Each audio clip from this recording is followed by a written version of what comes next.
ಪಂಚಾಂಗದ ಪ್ರಕಾರ ಮಾಘ ಮಾಸದ ಶುಕ್ಲ ಪಕ್ಷದ ಸಪ್ತಮಿಯನ್ನು ರಥಸಪ್ತಮಿ ಅಥವಾ ಅಚಲ ಸಪ್ತಮಿ ಎಂದು ಆಚರಿಸಲಾಗುತ್ತದೆ. ಈ ಸಪ್ತಮಿ ತಿಥಿಯು ಸೂರ್ಯನಿಗೆ ಸಮರ್ಪಿತವಾಗಿದೆ. ತನ್ನ ಪ್ರಕಾಶದಿಂದ ಜಗತ್ತನ್ನು ಬೆಳಗಿಸಲು ಸೂರ್ಯನನ್ನು ಸೃಷ್ಟಿಸಿದ ದಿನವನ್ನೇ ರಥಸಪ್ತಮಿ ಎಂದು ಆಚರಿಸಲಾಗುತ್ತದೆ. ರಥಸಪ್ತಮಿ ಹಬ್ಬದ ಸಂಪೂರ್ಣ ಆಚರಣೆಯ ಮಾಹಿತಿ, ಸಪ್ತಮಿ ತಿಥಿ ಸಮಯ, ಸ್ನಾನದ ಸಮಯ ಇವೆಲ್ಲವನ್ನು ಈಗಾಗಲೇ ಹಿಂದಿನ ವಿಡಿಯೋದಲ್ಲಿ ತಿಳಿಸಲಾಗಿದೆ. ಒಮ್ಮೆ ಆ ವಿಡಿಯೋವನ್ನು ನೋಡಿ ನಂತರ ಈ ವಿಡಿಯೋ ನೋಡಿದರೆ ಉತ್ತಮ.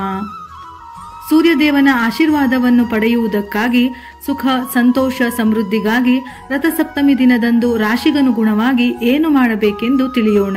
ಮೇಷರಾಶಿಯವರು ಸೂರ್ಯದೇವನಿಗೆ ನೀರಿನ ಜೊತೆ ಕೆಂಪು ಹೂವು, ಗಂಗಾಜಲವನ್ನು ಸೇರಿಸಿ ಅರ್ಘ್ಯವನ್ನು ಅರ್ಪಿಸಿ. ವೃಷಭ ರಾಶಿಯವರು ಆದಿತ್ಯ ಹೃದಯ ಸ್ತೋತ್ರ ಪಠಣೆ ಮಾಡುವುದು ಅಥವಾ ತಪ್ಪದೆ ಕೇಳಬೇಕು. ಮಿಥುನ ರಾಶಿಯವರು ನೀರಿಗೆ ಗರಿಕೆ ಹುಲ್ಲು, ಗಂಗಾಜಲವನ್ನು ಸೇರಿಸಿ ಸೂರ್ಯದೇವನಿಗೆ ಅರ್ಘ್ಯವನ್ನು ಅರ್ಪಿಸಿ. ಕರ್ಕಾಟಕ ರಾಶಿಯಲ್ಲಿ ಜನಿಸಿದವರು ರಥಸಪ್ತಮಿ ದಿನದಂದು ಗಾಯತ್ರಿ ಮಂತ್ರ, ಸೂರ್ಯ ಚಾಲೀಸ ಅಥವಾ ಓಂ ಸೂರ್ಯಾಯ ನಮಃ ಮಂತ್ರವನ್ನು ಕನಿಷ್ಠ 108 ಬಾರಿ ಪಠಿಸಬೇಕು. ಸಿಂಹ ರಾಶಿಯಲ್ಲಿ ಜನಿಸಿದವರು ಸೂರ್ಯದೇವನನ್ನು ಪೂಜಿಸುವಾಗ ಕೆಂಪು ಬಟ್ಟೆಗಳನ್ನು ಧರಿಸಿ ನಂತರ ಸೂರ್ಯದೇವನನ್ನು ಪೂಜಿಸಿದರೆ ಉತ್ತಮ. ಕನ್ಯಾ ರಾಶಿಯವರು ರಥಸಪ್ತಮಿ ದಿನದಂದು ಮನೆಯ ಹತ್ತಿರ ಇರುವ ಯಾವುದಾದರೂ ದೇವಸ್ಥಾನಕ್ಕೆ ಹೋಗಿ ದಾಳಿಂಬೆ ಹಣ್ಣನ್ನು ದಾನವಾಗಿ ನೀಡಬೇಕು. ತುಲಾ ರಾಶಿಯವರು ನಿಮ್ಮ ತಂದೆ ತಾಯಿ ಅಥವಾ ಮನೆಯ ಹಿರಿಯರಿಗೆ ಬಟ್ಟೆಗಳನ್ನು ಉಡುಗೊರೆಯಾಗಿ ನೀಡಿ ಅವರ ಆಶೀರ್ವಾದವನ್ನು ಪಡೆದುಕೊಳ್ಳಿ. ವೃಶ್ಚಿಕ ರಾಶಿಯವರು ಸೂರ್ಯದೇವನಿಗೆ ನೀರಿನಲ್ಲಿ ಕೆಂಪು ಚಂದನವನ್ನು ಸೇರಿಸಿ ಅರ್ಘ್ಯವನ್ನು ಅರ್ಪಿಸಿ. ಧನು ರಾಶಿಯವರು ಸೂರ್ಯದೇವನ ಆರಾಧನೆ ಮಾಡಿ ರಥಸಪ್ತಮಿಯ ಕಥೆಯನ್ನು ಓದಬೇಕು. ಮಕರ ರಾಶಿಯವರು ಬಡವರಿಗೆ ಬೆಲ್ಲದ ಸಿಹಿ ಖಾದ್ಯವನ್ನು ಅಥವಾ ಬೆಲ್ಲವನ್ನು ಸಾಧ್ಯವಾದಷ್ಟು ಹಂಚಬೇಕು.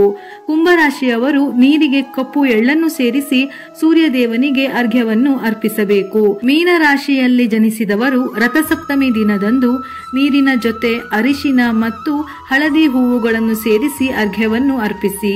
ಪ್ರತಿಯೊಬ್ಬರಿಗೂ ಎಲ್ಲವನ್ನೂ ಮಾಡಲು ಸಾಧ್ಯವಿರುವುದಿಲ್ಲ. ಹಾಗಾಗಿ ಈ ಮೇಲೆ ಹೇಳಿದ ರಾಶಿಗನುಗುಣವಾಗಿ ಸೂರ್ಯದೇವನ ಪೂಜೆಯನ್ನು ಮಾಡಲು ಸಾಧ್ಯವಿಲ್ಲವೆಂದಾದರೆ ಅಥವಾ ಮನೆಯಲ್ಲಿ ಪೂಜೆ ಮಾಡಲು ಸಾಧ್ಯವಿಲ್ಲವೆಂದಾದರೆ ಬೆಳಿಗ್ಗೆ ಬೇಗ ಎದ್ದು ಸ್ನಾನದ ನಂತರ ಸೂರ್ಯದೇವನಿಗೆ ನಮಸ್ಕರಿಸಿ ಓಂ ಸೂರ್ಯಾಯ ನಮಃ ಎಂಬ ಮಂತ್ರವನ್ನು ಕನಿಷ್ಠ 21 ಬಾರಿ ಅಥವಾ 108 ಬಾರಿ ಜಪಿಸಿ, ಸಾಧ್ಯವಾದರೆ ಯಾವುದಾದರೂ ದೇವಸ್ಥಾನಕ್ಕೆ ಹೋಗಿ ಬಿಳಿ ಅಥವಾ ಹಳದಿ ಹೂವುಗಳನ್ನು ದೇವರ ಪೂಜೆಗೆ ಅರ್ಪಿಸಿ. ಇದರಿಂದ ಸೂರ್ಯದೇವನ ಅನುಗ್ರಹದ ಜೊತೆಗೆ ಮನೆಯ ಸದಸ್ಯರಿಗೆಲ್ಲ ಉತ್ತಮ ಆರೋಗ್ಯ ಪ್ರಾಪ್ತಿಯಾಗುತ್ತದೆ. ವಿಡಿಯೋ ಇಷ್ಟ ಆಗಿದ್ದಲ್ಲಿ ಮರೆಯದೆ ಲೈಕ್ ಮಾಡಿ, ನಮ್ಮ ಚಾನೆಲ್ ಅನ್ನು ಸಬ್ಸ್ಕ್ರೈಬ್ ಮಾಡಿ. ಉಪಯುಕ್ತ ಮಾಹಿತಿಯೊಂದಿಗೆ ಮತ್ತೆ ಭೇಟಿಯಾಗೋಣ.